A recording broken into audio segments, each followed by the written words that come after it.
Hey, fellow YouTubers, JJ the Trucker coming to you from Salt Lake City. I'm at the terminal. I wanted to get a quick update out here for you guys to let you know what has been going on. You know the saying, when it rains, it pours. Man, is it pouring right now. Not literally. Outside, it's nice and beautiful weather. But for me, it's pouring. All right, so if you watched my last video, you know that I ended up having a breakdown issue with the truck. Out in BFE, Wyoming. So I've got a whole video coming out on that with details and everything on what's been going on, the shop work, what they found, and all that stuff.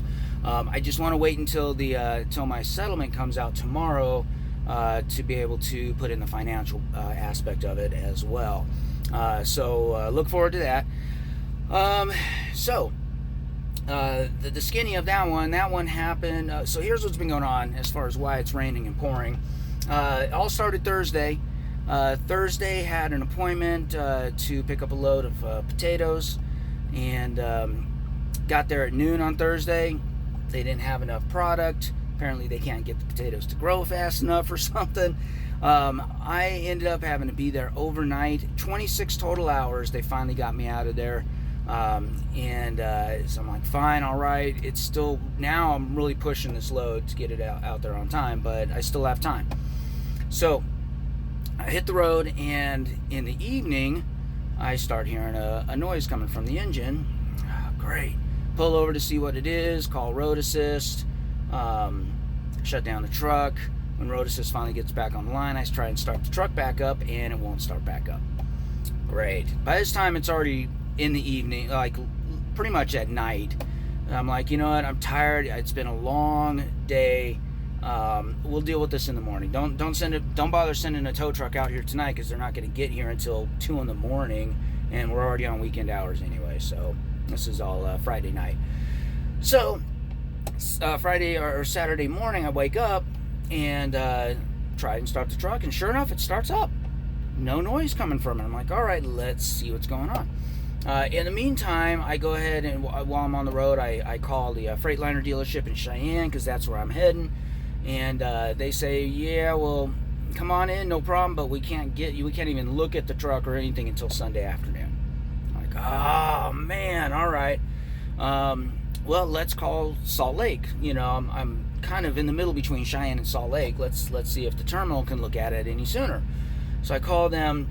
While I'm talking to them, because I pulled over to this side of the road because I had to look up their number.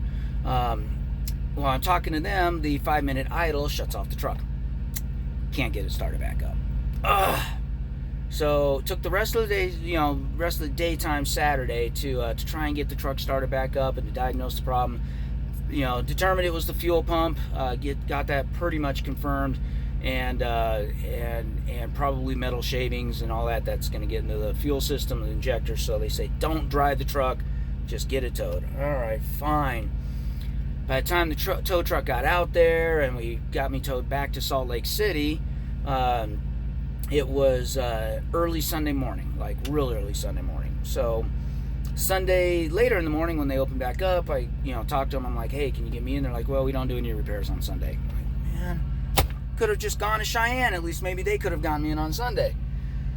That's all right, we'll get to you tomorrow, no problem. Monday, no problem. They get to me on Monday. They pull the truck in, and they say, yep, it is the fuel pump, but we had to order the parts. You had to order a fuel pump?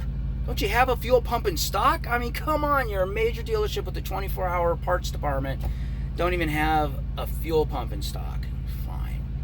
All right, but yeah, no problem. We get our parts in, every day between, 10 and noon. You only get your parts in once a day. Great, midday on top of that. Fine. So, Tuesday rolls around. They got some of the parts in, but not all of them. So now we're looking at Wednesday. Wednesday rolls around. They finally get the parts in. They get it done by mid-afternoon. And I get back over to the yard, talking to my dispatcher. He goes, all right, we can get you a really, really good load, but I need you to take care of a local load first. The really good load picks up tomorrow, aka Thursday, It's an all-day type of thing. It's a drop and hook. It's easy, and it's got miles and miles on it. It's got lots of miles, lots of money. It's all good. I'm like, yeah, I want that one. It says, but in order to get that, we need you to do this local load first. But it's super simple. The trailer's already here on the yard. It's going to Costco right down the street, like 10 minutes away. It's a 5 a.m. dispatch. It's a piece of cake. I'm like, yeah, it is a piece of cake. I'll do that. No big deal.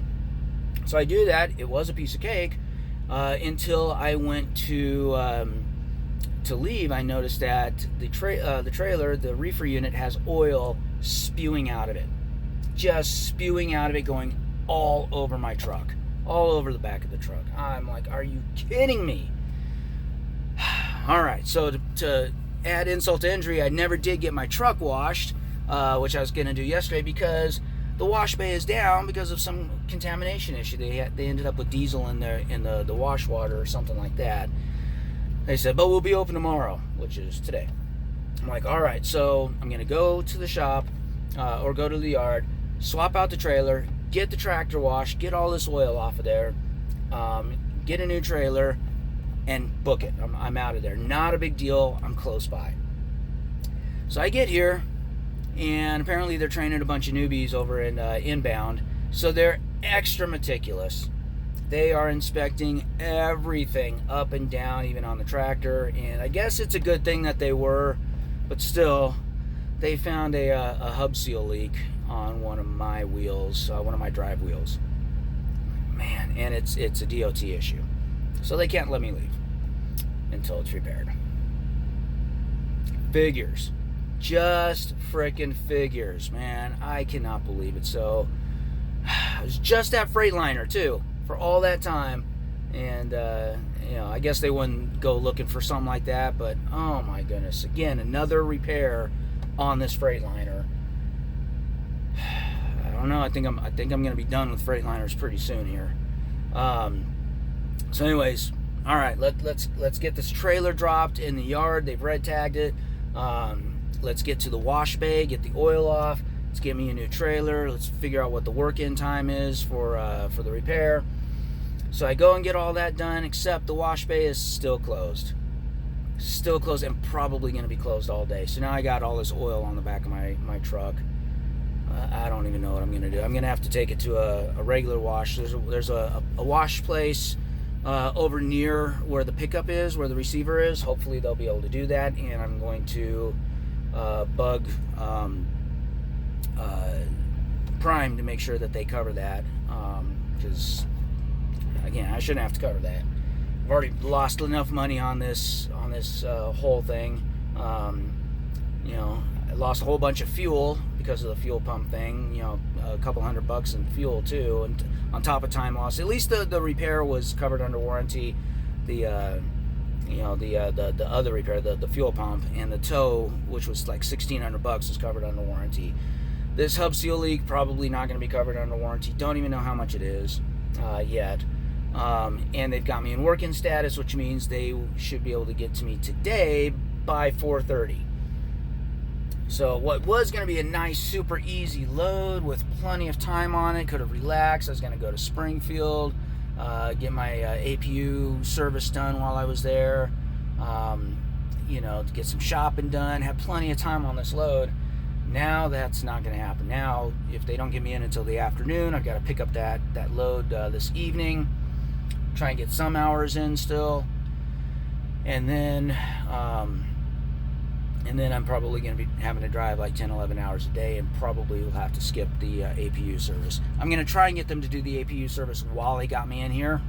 If it's an extra hour, that's going to be great. At least I won't have to go out of my way to go to Springfield. So, what a pain in the butt. So yeah, when it rains, it pours. That's my update, everybody. I will keep you guys posted on what goes on, and I'll have that repair video out to you guys soon as far as the full details on the fuel pump. All right, that's it, everybody. See you later. Have a good one. Bye-bye.